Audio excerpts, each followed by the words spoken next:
Good afternoon, everyone. Thank you so much for coming. I'm Laurie Beeman, and I organize and co-organize, thank you, merci, Martin, critical thinkers in religion, law, and social theory. One of my other co-organizers is Martin Meunier, my colleague from sociology. Bonjour, Martin. Thank you for coming. The good news is the room is full. The bad news is the room is full. So for those of you who are standing or sitting on the floor, we apologize. We like this room because it has comfy seats, but as I just said to two people here, they're not so comfy if you're sitting on the floor, so our apologies for that. We've scared up a few more chairs, so please fill them. And I think that's probably, that's all we can find. Hey? We're probably actually over capacity in terms of what we're allowed to have in here anyway at this point. So, so without further ado, I would like to introduce today's speaker, Professor Callum Brown here from the University of Glasgow. I'm suspecting that some of you probably already know his work. I know for a fact that some of you do because my graduate students and my undergraduate students have just come here, and I know we just read Callum's work, so, but I think others of you who are here have also read some of his work. I'm looking at the official description, a social and cultural historian with special research interests in the social and cultural history of atheism, humanism, religion, and secularization, the history of community ritual, all in the post-1750 period, and more especially in the 20th and 21st centuries. A bit of a broad swath. Callum's books include Becoming Atheists, Humanism and the Secular West, Religion and the Demographic Revolution, Women and Secularization in Canada, Ireland, the UK, and the US since the 1960s, The Death of Christian Britain, The Necessity of Atheism, Making Sense of Secularization, which is an article that we've just finished reading, and I've read several times and always find it really incredibly useful. And another article that Callum is especially fond of, and so I'm going to mention it, The Unholy Mrs. Knight and the BBC, and that's in the English Historical Review. He has tons of other publications, too many to mention. And what I especially appreciate about his work is that he's seeking to recover atheism and non-religion in history, and drawing that forward as part of the narrative of history in a way that creates new spaces for conversations about atheism, humanism, and as I sort of use the broad and all-encompassing category of non-religion. So he's going to speak today, Atheist Theory, Developing a Way of Thinking About Non-Belief That Doesn't Involve Religion. And I have read, I think, some of this work, which is, some of this is this part of what's not in print yet, or is this what's already in print? No, this is new. This is new, so I'm looking forward to hearing what you have to tell us today, and I would like to wish you a very warm welcome. I'm very sorry about the freezing rain. Apparently that's new, but it'll go away. That's the good news. So thank you very much for being here. Thank you. Okay.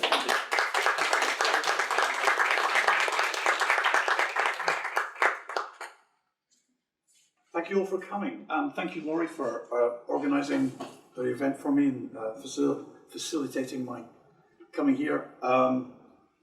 I'm still just a little bit jet lagged, so it's really getting on for going to bedtime for me. So bear with if I just snooze. Okay. This place may be very important. Yeah, I think the bath is having a hard time. Can you hear me? Is there life out there? As Mick Jagger once said to an audience. Martin, is that okay? Can you hear me? Okay. Can you hear me? You can, oh good. This is Göbekli Tepe in, excuse the pronunciation, in southeastern Turkey. It is the oldest site of what appears to be what we might call mythic iconography or ritual. It was discovered by German archaeologist Klaus Schmidt in 1994. It is about 11,000 years old. It predates Egyptian pyramids by 6,500 years. It predates England's Stonehenge by 6,000 years, and even predates Scotland's much older Callanish stones by 4,000 years. There are other claims to religion existing as much as 20,000 years before, though a skeptic might regard too much evidence of ritual being glossed as religion. This, on the other hand, is the first substantive material culture which suggests organised religious-based ritual. A great deal of populist imagination has been applied to interpreting this site, a lot of it cranky. If you look it up online, there's a lot of crank stuff there. Notwithstanding that, it is possible that this is the earliest yet found systematic material culture which we might regard as the beginning of religion. My interest here is applying an easy logic to the historical long view. Religion had to be invented somewhere, sometime. If you accept the theory of evolution, which I do, then you must come to the logical assertion that humans and humanity's predecessors were practical atheists for a very long time, stretching back to way before humans evolved, before ideas led towards notions of mythic creatures, deities, and religions. Humans were atheists first, religionists second. Now, there is evidence they, or at least one big chunk of them, are becoming atheist again. This graph shows the recent rise of people of no religion in Canada, which has now reached 24% according to the census of 2011, and 44% in BC. A little bit higher yet in Yukon, but Yukon's peculiar. And I mean that in the nicest possible way. Self-identifying as atheist probably stands in the region of 6% of Canadians, but a further 6% each identify as humanists and agnostics. People living their lives as if there is no God is likely to be very much higher. The trend for all metrics of no religionism has been upwards since 1970 and remains so at present. The Canada curve, which you can see taking off in the 1960s, is replicated across much of the Western world. Not all of it, but much, where it has been measured, including Australia.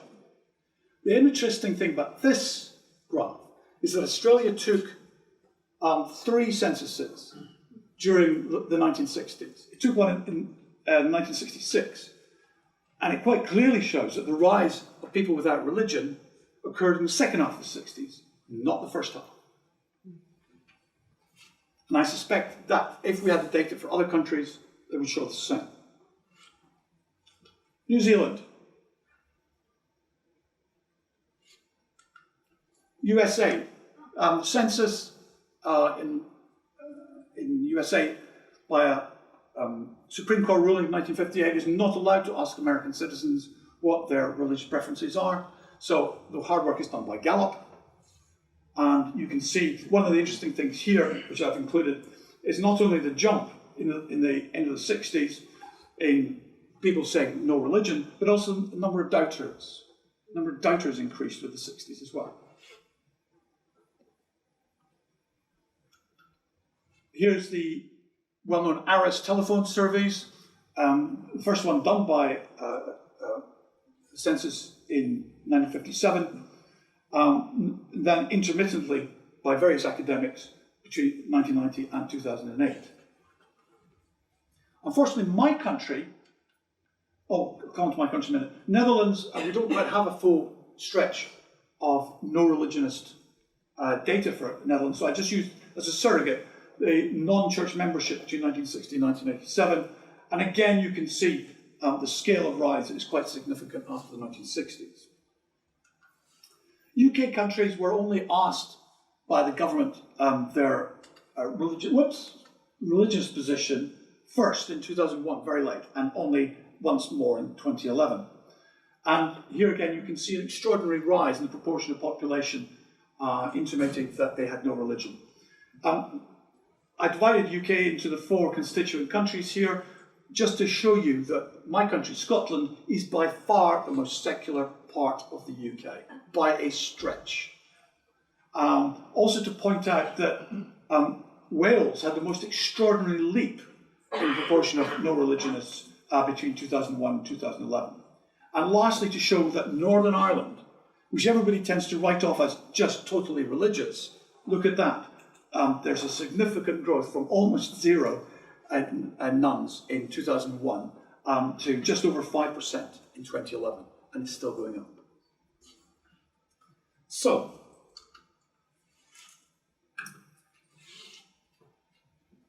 I'm an historian who believes in the power of history as a discipline to deploy distinctive methodologies which bring to social science key ways of identifying the state we live in now.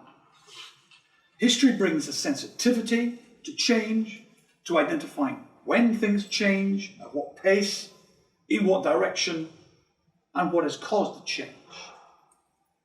Most important of all, as Foucault observed, history is the history of the present, of what interests us now, forcing us to reevaluate the more distant past through the lens of today's perspectives, specific understandings, and today's moral climate. The long view and the short view each have their place in the history discipline. I believe that the social sciences need to benefit from the historian thinking historically and using an eclectic range of historical sources and methods to better inform contemporary studies. In this regard, I have been getting to think recently about how a body of atheist theory, a theory about atheists, is needed and what it might look like. This will be a set of ways of examining the atheist living in the past and the present. Now, I want to emphasize that I am interested in atheists, not in atheism. I focus as best I can on the people. I'm a social historian, and I'm resistant to letting the ism get in the way of studying the ists. Likewise, I am not concerned with the endless rehashing of defining what are atheists, practical atheists, speculative atheists, unthinking atheists. And there are no doubt others. Creating firm boundaries between things is so 18th century, so Enlightenment thinking, that it gets in the way of absorbing the contradictions, the tensions, the messiness of history. History is not neat. Historical narratives should embrace messiness. A quick diversion here. Philosophers tend to think history should be reduced to polarities, neat categories, obliterate the mess. Now, I'm a huge admirer of Steven Pinker's work, including his recent book on Enlightenment Now. But one of the structural problems of this book is that the author is so committed to Enlightenment thinking and its ideals that he defines everything that happened in the 18th century that he registers as good as the Enlightenment. And everything else that comes from it, which he thinks is bad, is categorized by him as something he calls the counter-Enlightenment. So, for example, Enlightenment justified emboldening of Eurocentric views on Christianity as the world's superior religion, on European law as being better than any indigenous legal systems elsewhere in the world, and men are superior to women in intellect as in physical attributes. He would have us count as counter-Enlightenment, not Enlightenment. He has almost single-handedly invented this idea, trying to create an equivalent to the Counter-Reformation. This is to make history neat and dialectically clean, when the past, again, I repeat, is a mess that needs to be wrangled in various narratives which engage with its complexity, not erases it. That was a diversion. Back to the ists. The study of the history in the contemporary category of atheist has grown significantly in the last 10 to 15 years, though I think not nearly enough. Indeed, most energy has been expended on something called the secular. Not secularists so much, though the word is gravely abused from time to time by some scholars, as a condition called the secular. This is, I believe, diversionary from the true plot of change in our Western world. Charles Taylor wrote a rather large book on a secular condition, but he only mentions atheists 21 times. 21 pages, the word atheist appears. And every time it appears, he deals with it really quite derisively. He's not a great fan of atheists.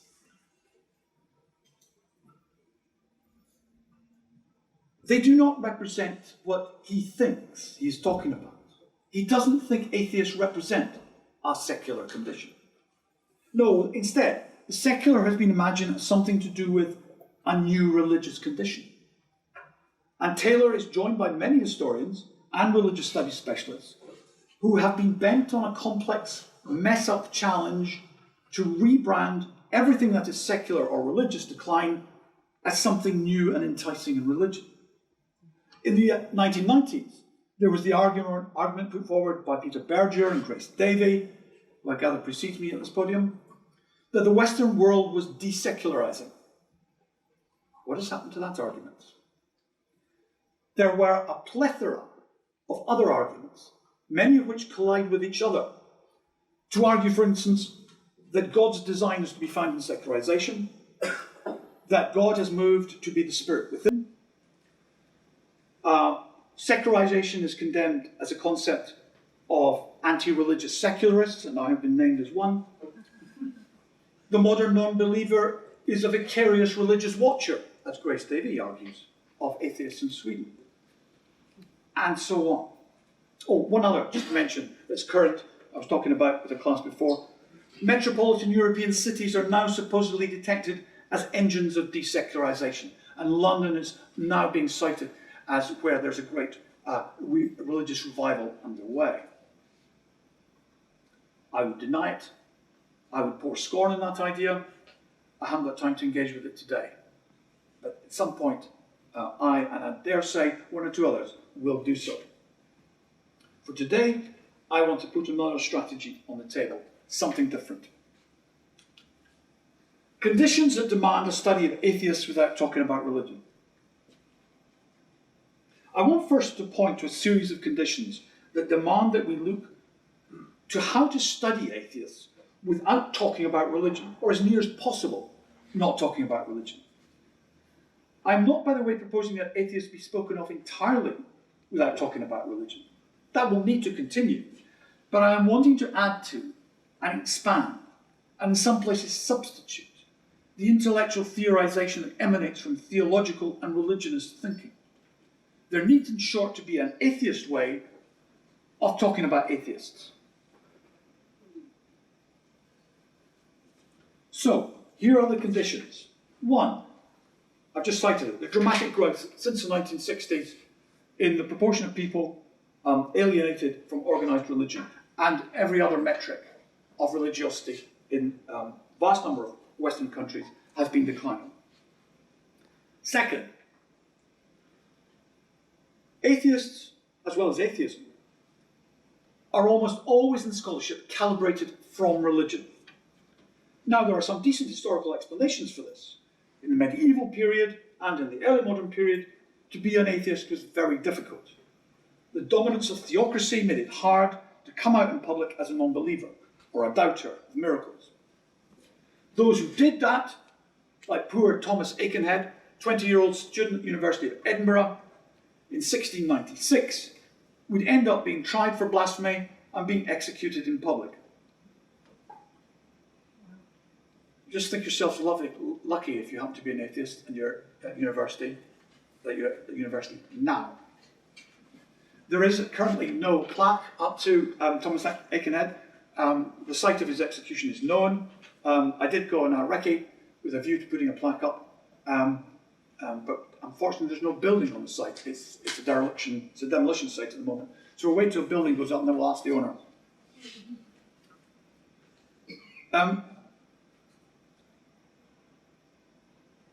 It was once thought, and quite recently quite thought, that to be an atheist was impossible in the medieval and early modern periods. Indeed, Charles Taylor thought this in his 2007 A Secular Age. But judging from his footnotes and bibliography and from the absence of any references, Taylor had not read the literature, mounting since the late 1970s, recording atheists in the Middle Ages and in the early modern period. There's now a greater literature also on atheists in ancient Greece and ancient Rome. There's now so much material that, as I suggested in the article some of you have read on the necessity of atheism, there's enough evidence to join up the chronological dots and state non-belief can be found by the historian in every period of recorded history. They're ever present. So do not believe anybody who says, to be an atheist was psychologically impossible in the Middle Ages or the early modern period. Not so.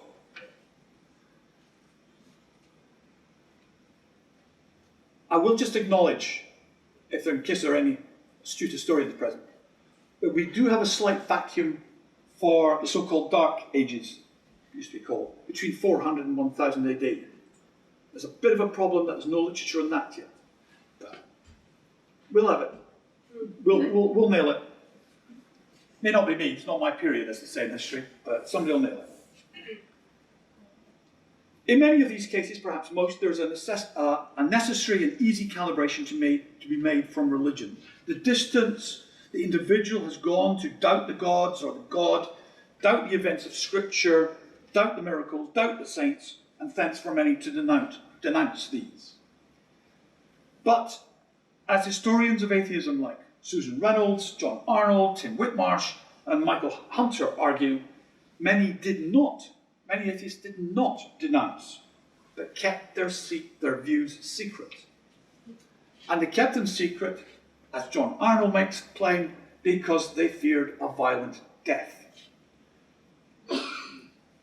Many did not care to calibrate from faith in that way, but were disinterested in religion. They were not that committed. Often poor, struggling on starvation livelihoods, they were excusably obsessed with material welfare, to make a living for themselves and their families, and to survive. Economics outshone theocracy.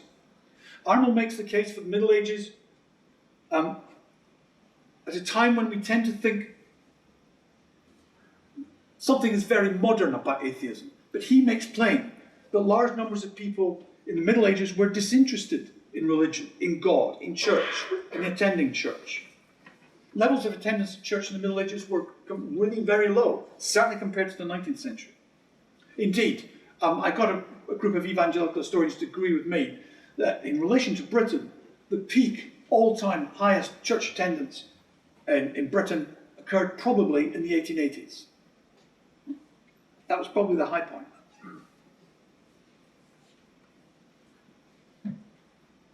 The moral here is that non-religion might well be founded on disinterest in religion or a non-religious hostility to it, especially when the suppression of heresies was so effective that irreligious people were, as Arnold and Reynolds both suggest, classified by church authorities as heretics rather than atheists.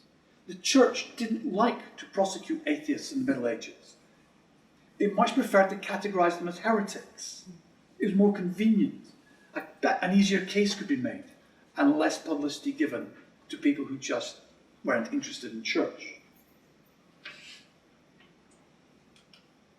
Third reason why we should do this. I want to introduce the concept of the ONA and the AA. The once not atheist and the always atheist. Within the change of the last 70 years with the growth of atheists, one interesting and obvious feature struck me 7 weeks ago as I was in the middle of teaching my special subject class, which is called Atheists, a Social History. My class is composed overwhelmingly of atheists aged between 20 and 23 years of age, and they said something that had not completely dawned on me before. They a man and a woman, and they were made up of 11 women and 1 man. They were mostly born and grew up atheists. They never had a religion.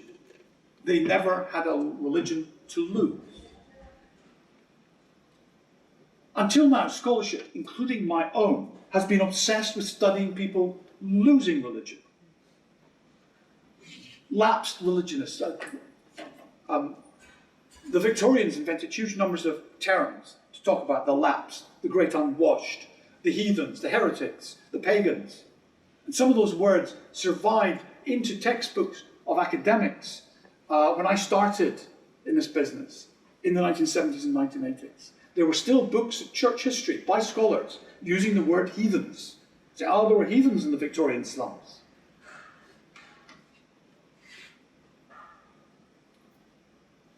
But what is almost completely missed is that the process of rapid atheist growth has, at 70 years old in Western Europe, now moved to the position that the AAs are overtaking the ONAs. The proportion of atheists in the community is now grown above 50% in some parts of Western Europe, certainly in my country, in Scotland.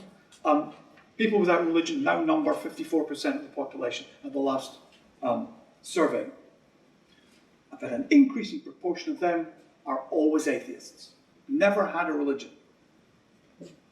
Now, I would argue from that always atheists grow as an increasing proportion of population as the total number of atheists grow. And this has huge ramifications, not least for scholarship. With AAs, calibration from religion is pointless. The always atheist does not measure from religion. It's analytically blinding. And, lastly, I think it's morally disrespectful. Meanwhile, the bulk of the ONAs are getting older, like me. They're dying out. We're going to be succeeded by, in many parts of the Western world, population dominated by always atheists. I suspect they may reach a majority in some countries by 2030 or 2035. Not in all, but in some. Okay, these 3 demographic points. That atheists have always been with us. Secondly, that they have grown very fast in the Western world, and that they are now becoming mainly people who never had a religion. I put forward as vital reasons why scholarship on atheists needs to move on conceptually. We need to stop talking about them in a discursive language of faith.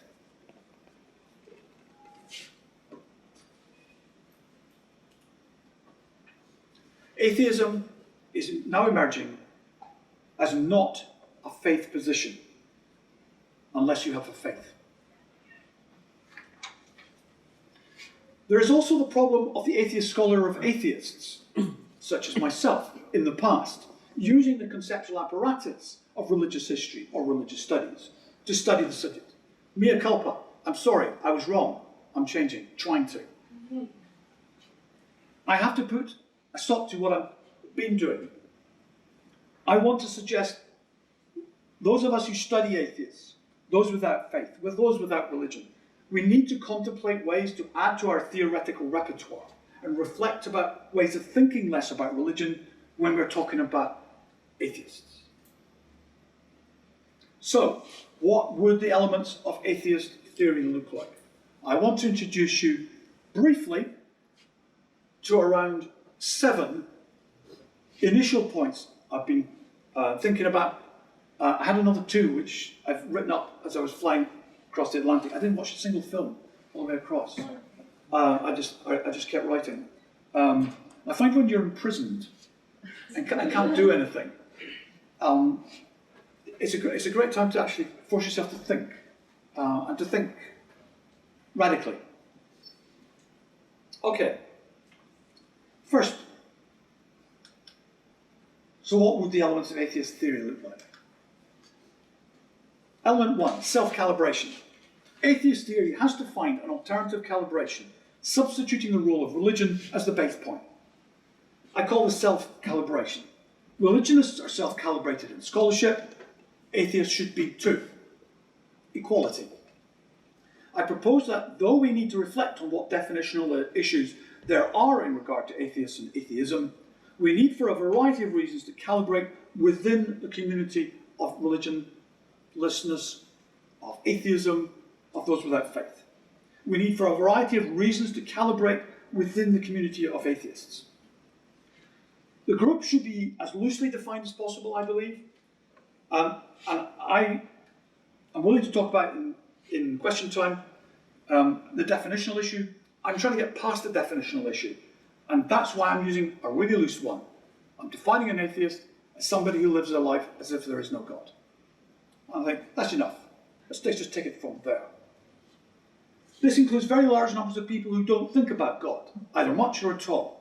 It includes those who have for a long time used other focuses, rationalism, science, and now increasing numbers, certainly in my own country, of humanists, each of which can be articulated without recourse to religious baseline or opposition. Indeed, one of the most important features of the rise of atheist culture in British public life in the 1960s and 1970s was the development of sophisticated non-religious narratives in books and television programs in which ideas such as internationalism, feminism, pacifism, evolution, the Big Bang, and progressivist moral reform were used to define the new culture and the new ethical position. Of these, I think progressive moral reform, particularly in relation to sexualities and in relation to sexual knowledge, abortion, contraception, sterilisation, artificial insemination, together with the abolition of capital and corporal punishment, euthanasia and suicide law, I think all of those were central to certainly the British development of a definition of what a non-religious moral culture looked like.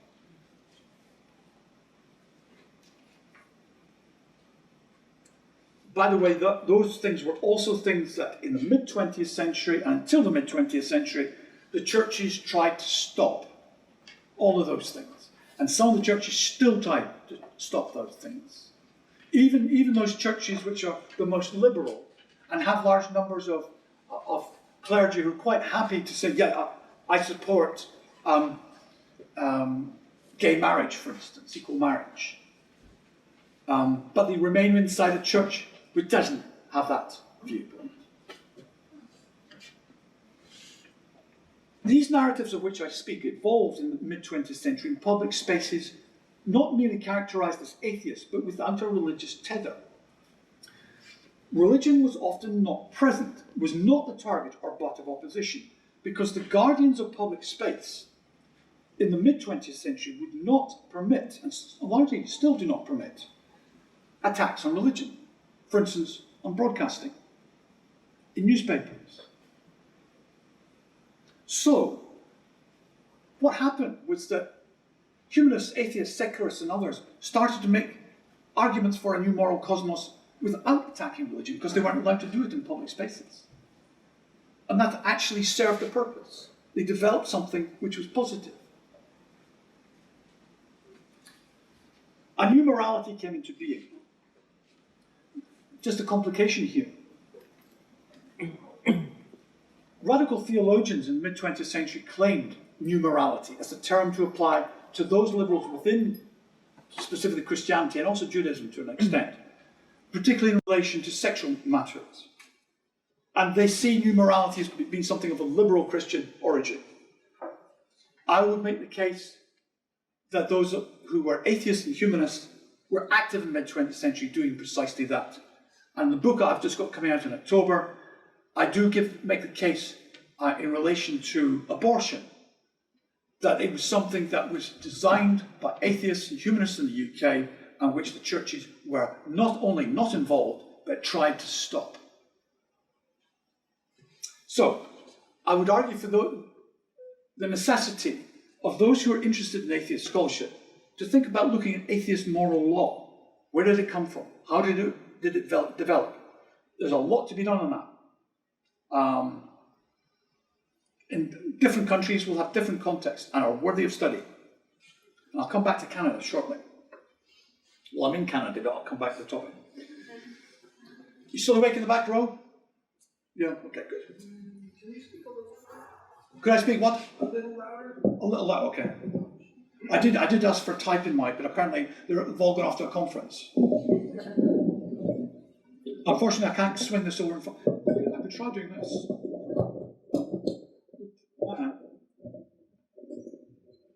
With you in a second. The other alternative is you can move down to the front. There's a, oh no, that's not spare seat. You can sit on the floor. Okay. I now feel like I'm a bingo caller. No. Okay. Atheist theory needs to become self-calibrating.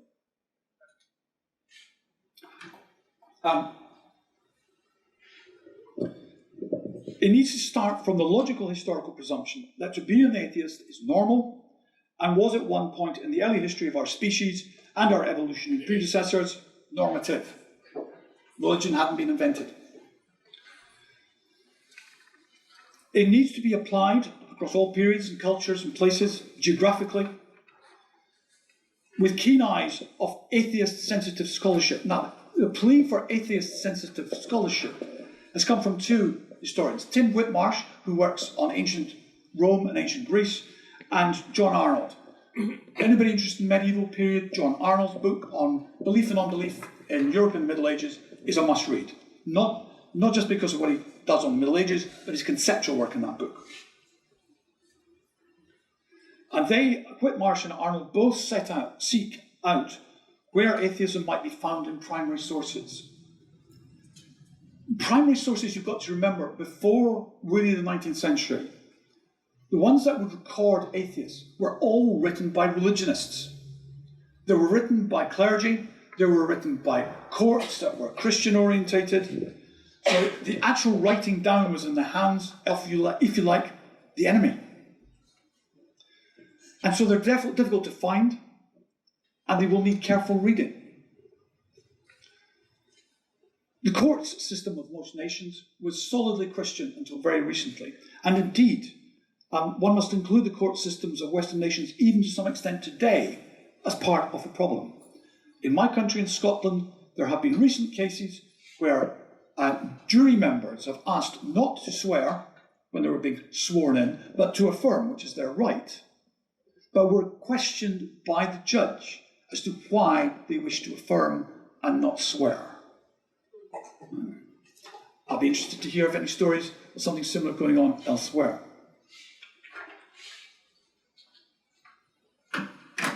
Second element, the decentering of the spectrum. I realise I've only got 10 and a bit minutes left. I will speed through. I knew this was happening. Dominating recent work in the study of faith has been the concept of the spectrum. Even when the word's not used, the concept is there. The spectrum of faith is a device which, since the 1990s, has gathered support from all sorts of scholarship and teaching into faith and unfaith. I think there are conceptual dangers with it. Firstly, the spectrum presumes every form of the human condition can be reduced to a calibrated position from religion. Secondly, it makes educating students about the faith, what is often now referred to as religious literacy, an objective, which it is purported is clearly and undeniably desirable for the good of humankind, for instance, in combating sectarianism. Yes, I'm all for doing that. But in truth, religious literacy as a justification for the spectrum is far from neutral. It contains the seeds of ideological manipulation by those who could wish to use it to serve faith, measuring virtue and worth with faith on top, understanding all the qualities of faith-distant positions as a status of the core of the human good. The spectrum, I think, is a snare, which tends, whether we like it or not, to sustain faith in the face of secularization.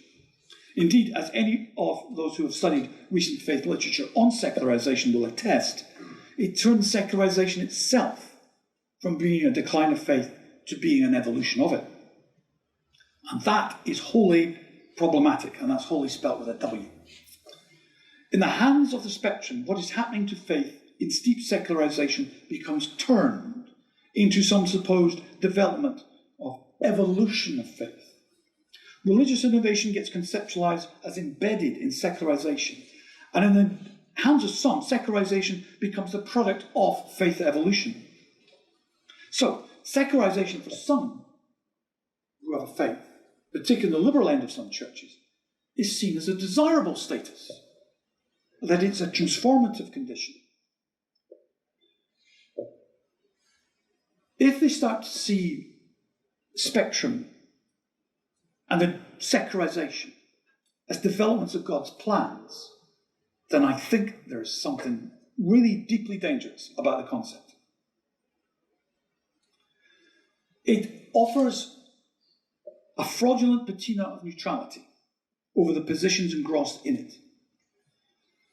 It seems to the spectrum seems to confer equality, but that is a skin-deep masquerade.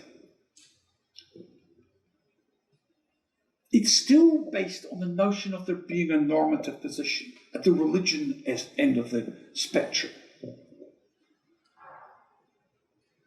I've heard this argument come from Grace Davey. In her book, which deals with quite a bit with atheists in Sweden, which for her was an intellectual problem. I mean, one of the countries in which there's such a large development of atheists, but still had until 2002 an established church. It's quite an irony. She produced a book in which she argued that atheists look vicariously upon religionists because it's religionists who keep the hospitals going, who keep the education system going, and give the most to charity. Not in Scotland, they don't. But we have proof that humanists actually give more to charity than those who are church members, albeit from a social survey. And yes, people can lie, but assume that everybody lies to the same extent.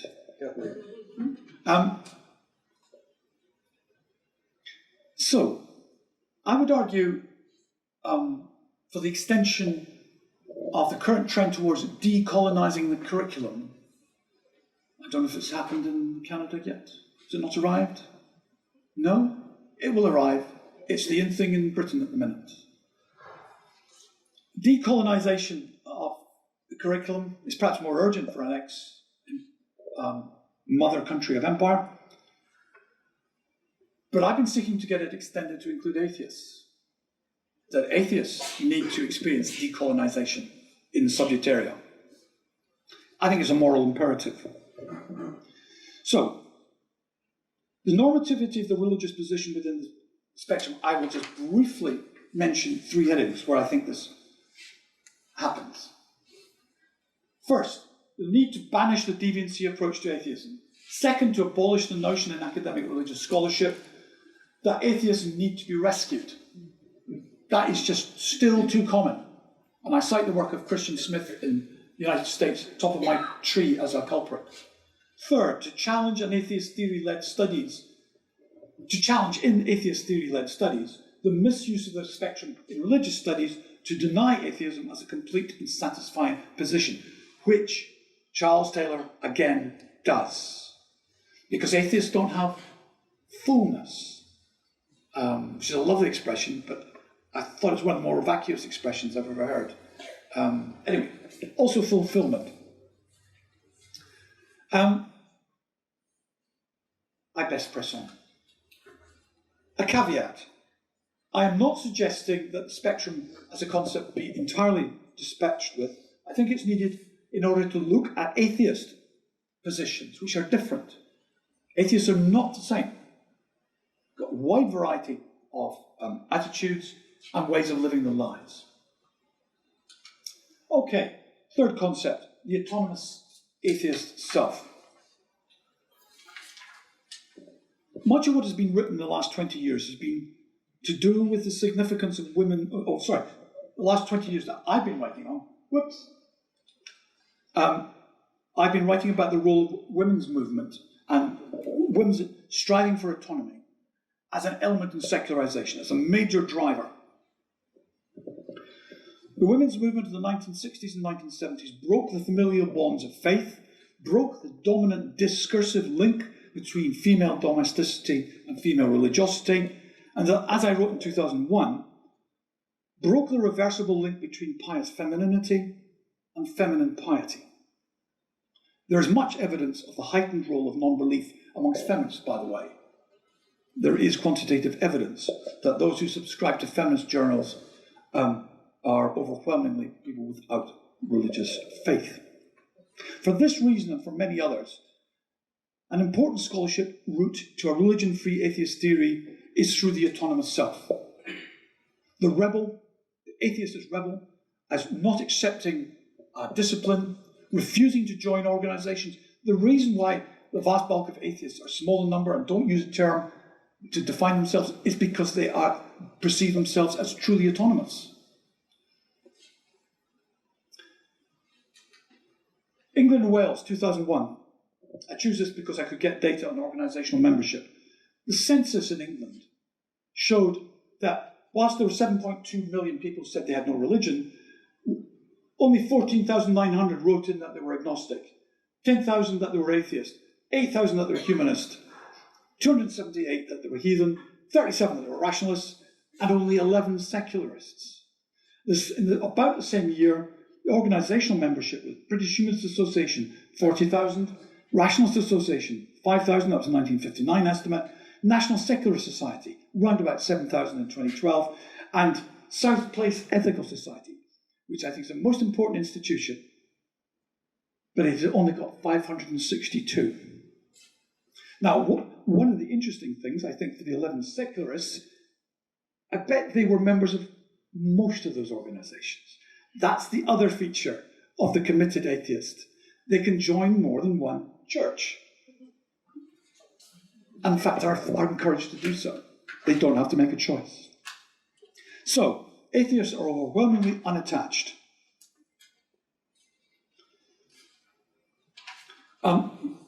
They're also got moral culture which needs to be explored. Can I just put in a word of praise for Phil Zuckerman's books? And the first one he did on Sweden, I don't know if anybody's used that, a book which he wrote for an American audience, not used to sympathetic discussion of atheists, a book in which he essentially said, almost in these words, look, fellow Americans, I've been to Sweden where atheists don't actually kill people with guns, and would you believe it, even though they're atheists, they obey the traffic signals. He actually has that line in it. Very little study has been done on atheist morality. Can I draw attention to two that have? A team at the University of Munich published a book led by a man called Christoph Knill, excuse my pronunciation, K-N-I-L-L, in a comparative approach to morality in Western Europe since 1960. And he identifies secularization as a driving force for the changing morality of Europe. Second book I will refer you to is from a colleague at my own university, University of Glasgow, Kelly Coleman spelled with a K.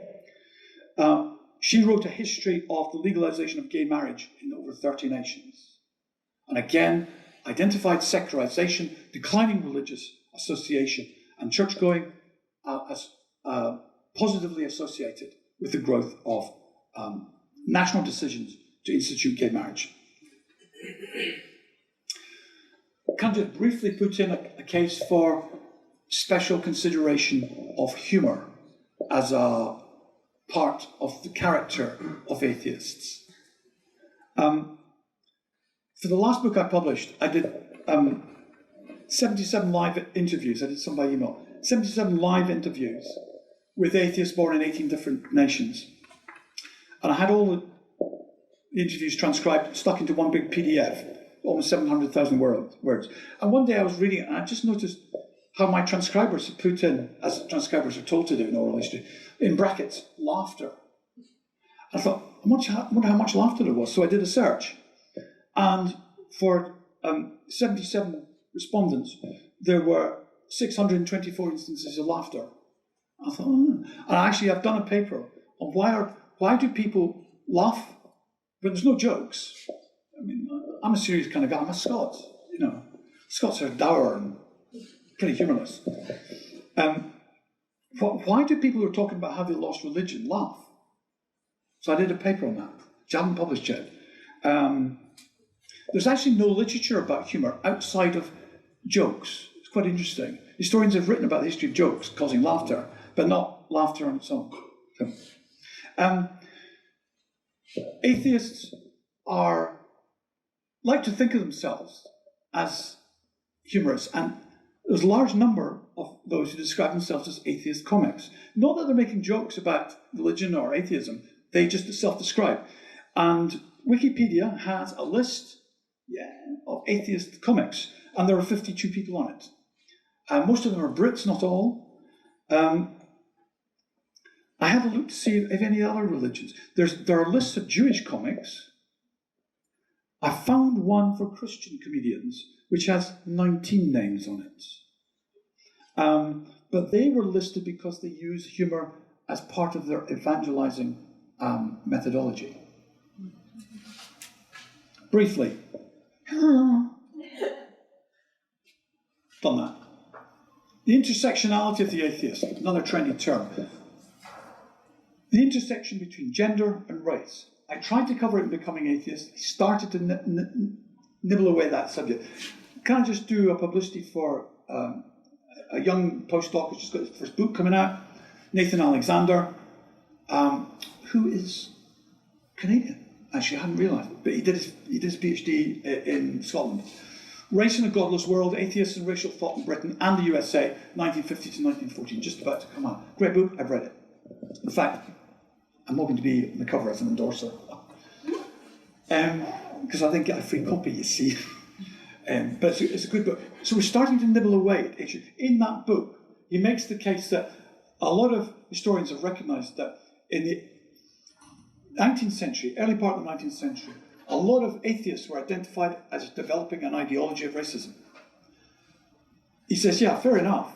But what he spotted is that in the late 19th, early 20th century, atheists were the first to reverse that and say, no, we must look at, we must turn our attention using the atheist drive for inquisitive thinking in alternative ways.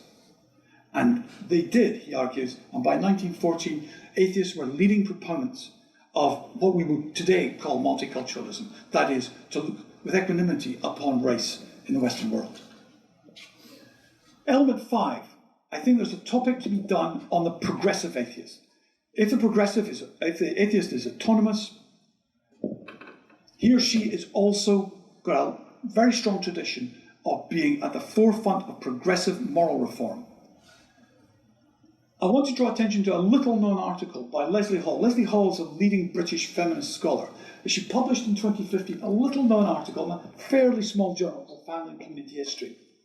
And that is a very important article. So in that, she argues that the British novelist H.G. Wells in 1931 issued a call to humanists and atheists to become utopians and plan a perfect society. That led to the foundation of the Progressive League, which only was disbanded in 2005. And what I did a little of in the book that I've got coming out in October is take her story on and look at what those progressives were doing in the 1940s, the 1950s, and the 1960s. And I met with Leslie, and she's agreeable to the hypothesis that the great moral reforms of the 1960s, which liberalised Western societies, were primarily pushed forward by those who shared H.G. Wells' dream. And there's a possibility that we should be looking for an international conspiracy of atheists who were getting together and agreeing with this. One international conspiracy that a student of mine in a dissertation has just brought to my attention. I hadn't realised this. Humanists and atheists were actively involved in the formation of United Nations organisations after the Second World War. The three leading UN-related bodies, UNESCO, the FAO, and WHO, well, FAO, Food and Agriculture Organization, and WHO, the World Health Organization, all formed in 1946. Each one of the first directors was a humanist. Julian Huxley the leading English scientist of UNESCO, John Boyd Orr, who was Scottish, who has a ghastly building named after him at my university, was the first leader of the Food and Agriculture Organization, and a Canadian. Who's heard of Brock Chisholm? Shame on us all. He was the somebody? Yes? Was the Huxley related to all the other Huxleys? Yes, indeed. Grandson. The Huxley family deserve some study because there's quite a lot of them. And there's still one active, fourth generation. So, Brock Chisholm was the first leader of the World Health Organization. And my student has left the question, did these three coordinate? I mean, it's quite a coincidence. Anyway, it's a question. Laurie's giving me the evil eye. When am I going to finish? Penultimate. The personhood of the atheist. I want to play you one brief oral history extract from a woman from Toronto who was extremely articulate on the role of feminism in the late 60s and early 70s, starting her on a route from a faith in which she actually married a minister and they were planning joint evangelization worldwide. And she talks about the role of feminism in changing her.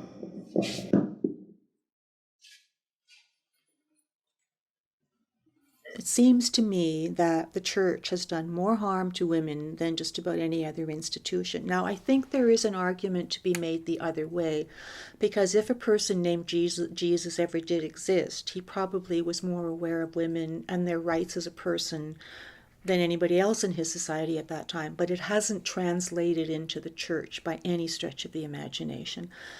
And I have a girlfriend who's Roman Catholic, and basically we just don't talk about it because the fact that they're anti-abortion, anti-gay, anti-ordination of women just infuriates me when I think about it. And there's, as far as I'm concerned, there's no rationalization for that because it's a denial of the full personhood of women. And so, yes, I would say that my involvement in feminism did contribute to my moving further and further away from any kind of organized religion. Tanya Long became the leader of the Humanist Association of Toronto for many years. She's still on the executive, but no longer as leader. And lastly, denying the twin denials. I'll just explain what it is without going into details. The first is the denial that secularization is the decline of religion. The second is the denial that the secular in secularization is atheistical. There's a need to deny both of those denials. And that's a project in itself. So, there's an atheist in us all. That would be another part of my atheistical theory. And there's evidence to be used in that, because in the 19th century, Christian biography and autobiography was full of ministers, priests, having doubt. And the fight against doubt was seen as an inextricably important part of the Christian experience. So the concept of the atheist was there. That's the danger, to not have a belief. There's an atheist in us all. Atheist theory may not be enough. Perhaps we need secularism in the academy.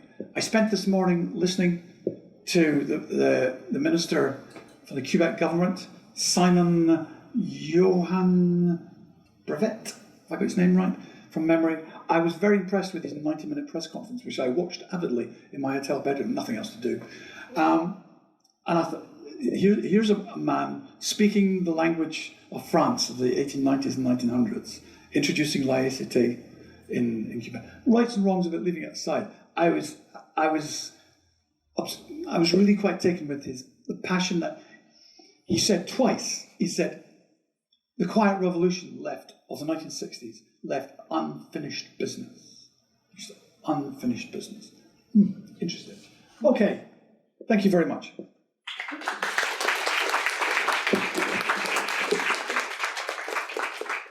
Thank you, Callum, very much. I'm sorry, Laurie. Yeah, it's okay. I like to because- talk. No, it's that I want them to have a chance to ask questions, and I'm guessing maybe there are some questions. I don't know.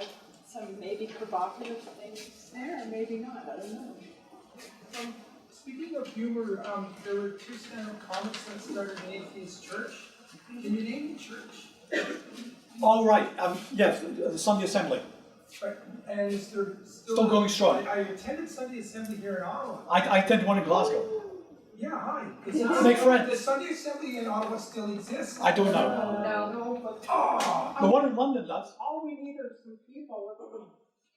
First exists. Yeah. So, well, we just need some people. If people want to restart Sunday Assembly, I'm actually with the Centre for Inquiry Canada. I know. Hi.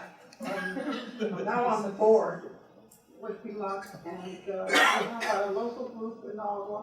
We do living without religion sessions for people coming out of religion. And Interesting. That's very difficult for some. I was being asked about if there was an organisation. Yes, so I have flyers with me, surprisingly enough. If anybody needs a flyer, come to During me. the reception, I'm sure people will be flocking to. There's a big organisation in the UK called Faith to Faithless. Well, I was going to ask you one real question and not just advertise. Please. Yeah, I'm sorry. I was going to say, what do you think of, I'm sure you haven't heard Brenda Foster, or have you? Nope. She's the atheist minister of the United Church All right. in Toronto. That's interesting because that Tanya Long I quoted there, she was in a United Church in Toronto, and she said it was the first church anywhere in Western Christendom that had a gay minister. And she was really proud of that, and that kept her in Christianity for another decade because she was really proud of that. You could tell she was a real radical, but she eventually left. But you can see where the quandary comes in seeking for an atheist sociology or Yeah. socialist. So I would be curious about you'll have to think about it, but I know that it has happened in countries like Sweden too. They've got churches where are actually led by atheist ministers Right. as well. That's part of the process, I suppose, the disintegration of the fracturing of some churches under severe stresses. One part of the scholarship of atheist theory I didn't have time to go into is that there are a lot of existing scholarship which argues that secularization has been caused by liberal Christians. I deny that. Hugh MacLeod, in his book on the religious crisis in the 1960s, argues that the crisis of the 60s wasn't caused by society, it was caused by the churches splitting between liberal and conservative. They certainly did split, but I think that underrates the pressures coming from young people leaving the church and the expectation that the law would change in various ways. Anyway, go on. I saw somebody else's hand. Anyway. Just what, I don't know if this is a formulation to think that, but your title is about thinking atheism without religion in some way. And when you were talking about the once not atheists, I was thinking, would you think about what you're doing partly as getting away from a conversion narrative in some way? A conversion narrative. Yeah. Once I was this, and now I'm that. Yes. And what you're working at is, I'm this. Yeah. For the always atheists, in the interviews I did with people from the 60s and 70s who lost religion, they used the conversion narrative. There's one that I could have played you. A guy who was an Episcopal clergyman in St. Paul's, Minnesota. And he was into his late 40s when he was having two problems. One, he said he was having problems getting his material for sermons together because he was losing faith in God. And secondly, he was exploring his sexuality. And eventually was sent by his bishop to go and see a psychiatrist and said, you are homosexual, come out. And he then did a few more months acting as a priest And then he says, one day, I had real difficulty getting through the final sermon. And when I got it finished, I charged down the aisle straight out of the church, and I knew I was never going to come back again. And he did. And he shipped out to San Francisco, where I interviewed him, and became a big wheel in the atheist gay movement in San Francisco. That's a double conversion now. Yeah, it was. And he wasn't the only one. I had another gay man, a Muslim, for whom it was exceedingly dangerous to come out as gay. Particularly as he said, he said to me that he had been a jihadi speaker in Britain, and he was extremely concerned on both counts. So his story I tell in the book with deep anonymity, and I do not include his transcript in anything I do. It's not being stored anywhere. Peter.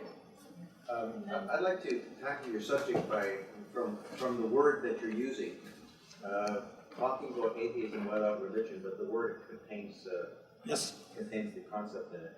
And rather than just focusing on the word, I'd like you to talk about the distinction between atheists, because that's what you want to, who care about being atheists and want to give that a positive content. Yes. And atheists who just don't care. Some do. Yeah. And don't even enunciate. I mean, it's kind of like the atheist who's just. It's a shrug. Yeah, it's a shrug. Yeah. And So shall we call them shrugs? What that place that has in your discussion of continuum towards the end? Yeah. The nearest equivalent I can say is, do you remember when the words queer and poof were disparaging words, and then they were reclaimed? Why can't we reclaim atheist just as a term which is most recognised? If it's not acceptable, let's come up with another word. I mean, I actually spent a night thinking. I was thinking into the mind of T.H. Huxley, who came up with the word agnostic in 1869. He was looking for a term to help his friend Charles Darwin self-describe, because Darwin was concerned about describing himself as an atheist because it would upset his wife. It was fairly strong Anglican. And T.H. Huxley came up with the word agnostic to satisfy Darwin of the epistemological problem. That's fine. Why don't we mix them? I interviewed a guy called Justin Trottier, who's the head of... Or former head, but yes. Oh, is he? Yes. Oh, all right, okay. I interviewed him when he was the head of Centre for Inquiry in Toronto, and he was very active in media. He was all over. He was very good on television, he said. I saw him in a variety of debates, and I interviewed him in the Centre for Inquiry in Toronto. I said, tell me, what do you call yourself? What term do you use? And he said, when I'm in the company of religionists, I call myself an atheist. When I consider the epistemological question, I call myself an agnostic. And when I consider where my morality comes from, I call myself a humanist. And that was quite common amongst people I interviewed. They would use a variety of terms. So maybe it's the case that there cannot be one term. I'm quite willing to ditch the word atheist and atheist theory. If there's some other, I think that it just needs to be a handle. If you want to call them shrugs, okay, the shruggers, whatever. I'll keep thinking, I was trying to think, can I do a T.H. Huxley and come up with a great Greek word or Latin word? So maybe there's an opportunity for somebody. Well, there is a word that comes close. Atheist. Apathist. Apathist, yeah. Don't care. There's quite a lot of American atheists who go around with I am an apostate on their t-shirts. Apostate, no, it's a different thing. I know, yeah, but that kind of pride. I mean, people take pride in different words. Sorry, you've had your hand up for quite a while. Oh, it's okay. So I was wondering, because when you look at these atheist organizations, especially as you have a list of organizations of people who, or groups of people who consider themselves non-religious, to use a very broad term. Yep. When there's that kind of like organization surrounding the lack of belief doesn't it, in a way, compare to religion almost? Just because of the structure that is being built up in the sense of community, Yeah. And the sort of sense of coming together as a group that has a belief in the lack of a higher power in a way. Yeah. Well, the origins of organised non-religion lie in religion. The oldest of those ones was South Place Ethical Society, I find it hard to say, which started off in the 1790s as a Unitarian church. And you'll know that in North America, Unitarian Universalism was extremely important as the origins of atheist and humanist organisations here. And from the South Place Unitarian Society evolved step by step through the 19th century towards an ethical society, that is a secular society, which was actually led by two Americans for the first 20 years. In the late 19th and 20th century, who lived in London. So there are origins like that. I'm in the midst of co-writing a history of British humanism. And one of the themes we're having to tackle is the survival of religious style ritual within the humanist movement, which wasn't finally kicked out in Britain until the 1950s. I saw what must be one of the last surviving atheistical services when I was in Boston. The Ethical Society of Boston runs Sunday morning what must be called services. It mimics a church in that they're laid out as a congregation rather like this. And they get a music student to come along, bring an electric organ, and plays tunes. Okay, not hymns, plays various types of music. And they have people doing readings from poetry, and they have a star speaker who will give a sermon, if you like. It's a sermon. And of course, they stop and they have tea and biscuits made by the women in the kitchen. Nothing changes. So that, and the Ethical Society of Boston, I think, is North America's oldest. I can't remember when it was founded. Anyway, they thought of themselves as the oldest. And they had pride in this. And it was dominated by women. Oh, sorry. You mentioned a book by someone named Phil Zuckerman. What was the name of the book? It's the first one.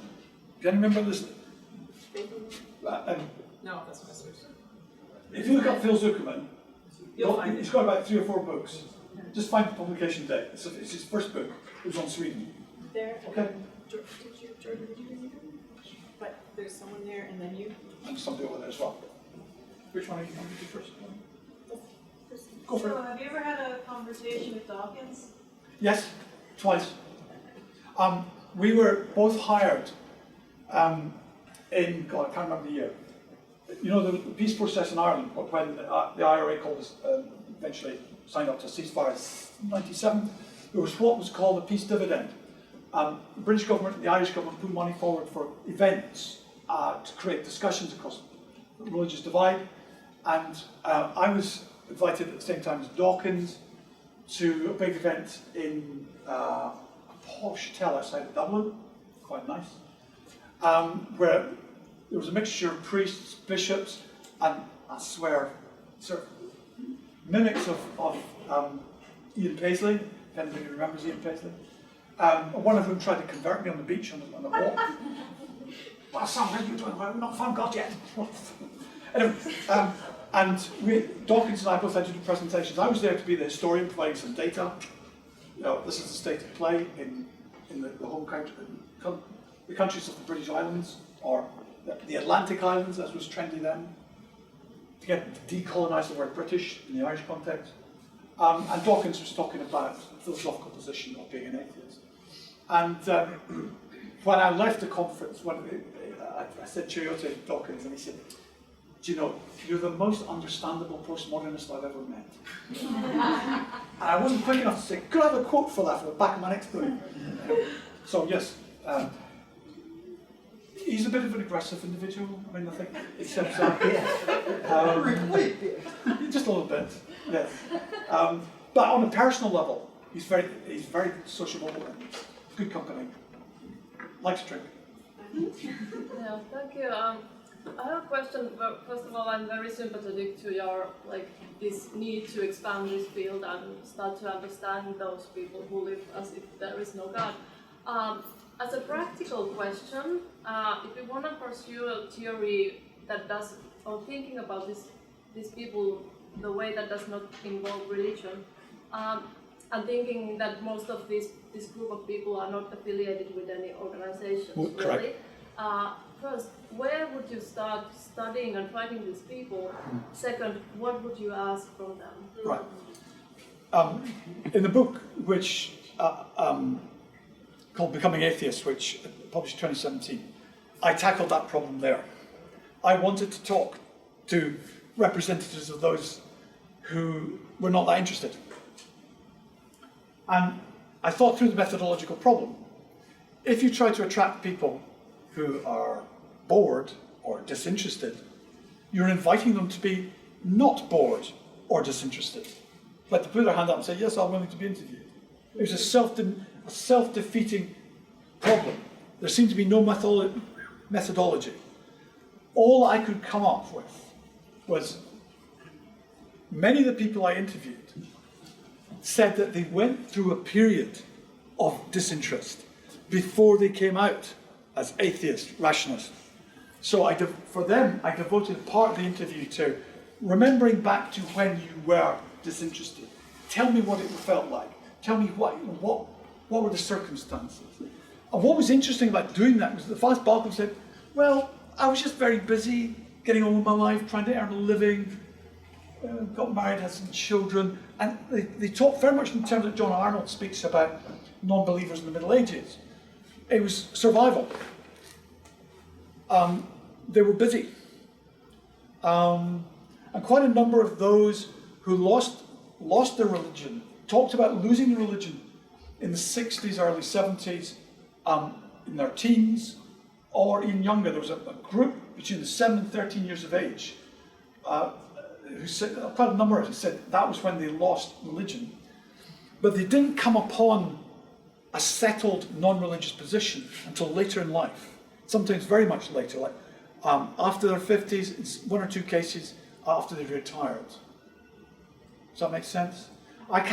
If anybody has a magic formula how to reach the disinterested without making them interested, okay? I'd love to hear it.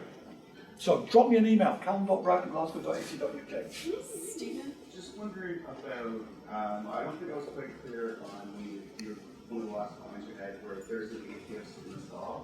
To me that calls for definition. So in lieu of that, is it saying that everyone here, I can walk to a Catholic church and they're atheists to Zeus, or is it saying that there's times when you do your taxes so you're not living with God in that sense?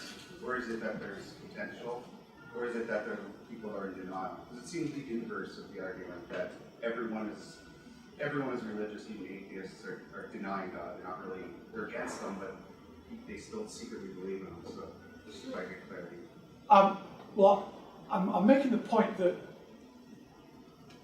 taking the long view, human species started off in a condition of not having a religion. That, in a sense, it is a natural state. A number of writers have, over the years, played around with the notion of return to barbarism or what have you. Lord of the Flies come to mind, which was made into a film in the 1950s. I'm not sure I'm saying anything more than even the religionist has got the potential to be an atheist and is encouraged by their churches to perceive the danger within themselves. If you have any doubt, come forward, talk to a priest or what have you.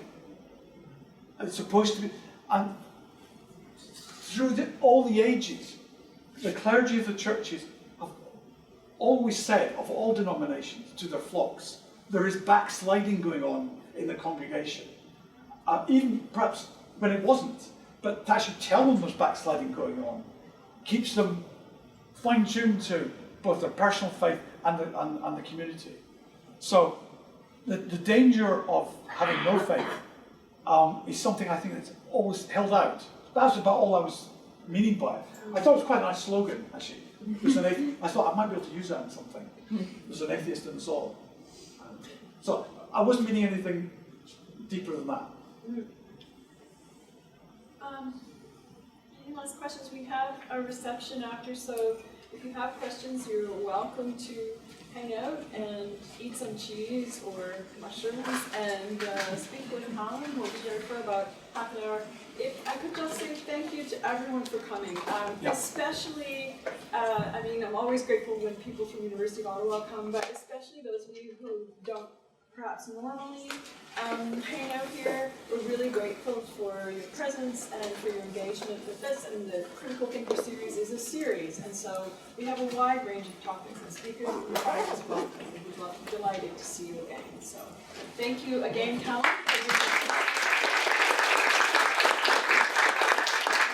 I'd be delighted if anybody has anything they want to tell me, drop me an email. I mean, put in Callum Brown in Glasgow and you'll find me on the web. Delighted to hear from you.